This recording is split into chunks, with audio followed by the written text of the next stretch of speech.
সুন্দরীকে কিন্তু খুব ভালোবাসি, ওকে খুব মিস করব। সুন্দরীকে বিক্রি করতে একদমই চাইনি, পরিস্থিতির চাপে পড়ে বিক্রি করে দিতে হচ্ছে সুন্দরীকে আর লালিকে। দুজনকেই খুব মিস করব। হ্যালো ফ্রেন্ডস, আজকের ভিডিওটা একটু কষ্টেরই বলতে গেলে।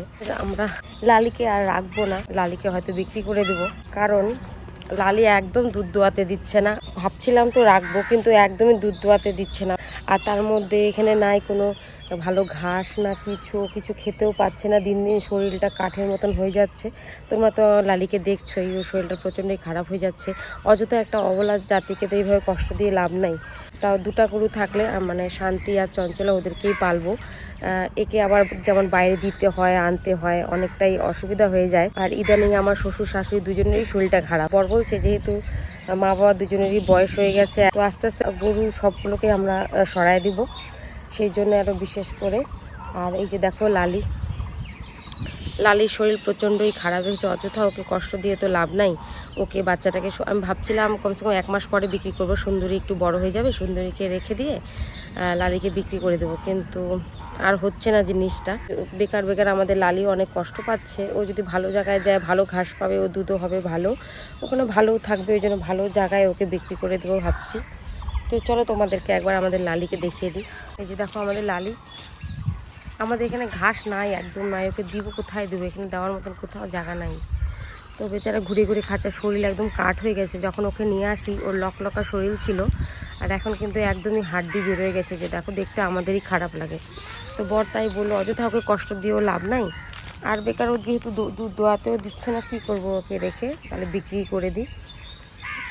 বিক্রি করতে চায়নি, খুব কষ্ট লাগছে, কিন্তু কিছু করার নাই।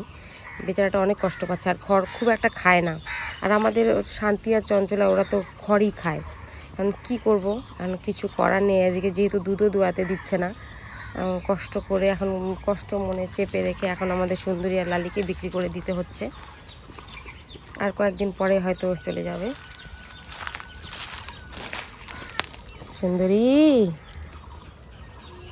সুন্দরীকে কিন্তু খুব ভালোবাসি, ওকে খুব মিস করব। সুন্দরীকে বিক্রি করতে একদমই চাইনি, কিন্তু কি করব, পরিস্থিতির চাপে পড়ে আমাদেরকে বিক্রি করে দিতে হচ্ছে সুন্দরীকে আর লালিকে। দুজনকেই খুব মিস করব, খুব মিস করবো রে তোদের দুজনকে রে, সুন্দরী আর লালি। তো দেখি কয়েকদিন থাকবে, তো কয়েকদিন থাকবে, তারপর কয়েকদিন পরে হয়তো বিক্রি করে দেবো।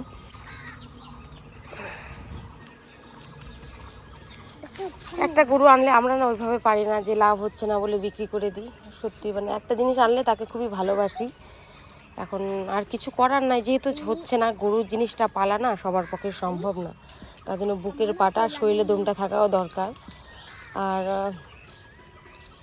মানে অনেক সমস্যা আছে, যার কারণে আমিও নিজের উপরে একা চাপ নিতে পারছি না, যে আমি একা দায়িত্ব করে গরুটা পালবো, সেই জন্য আর রাখতে পারবো না। তো দেখি কি হয়।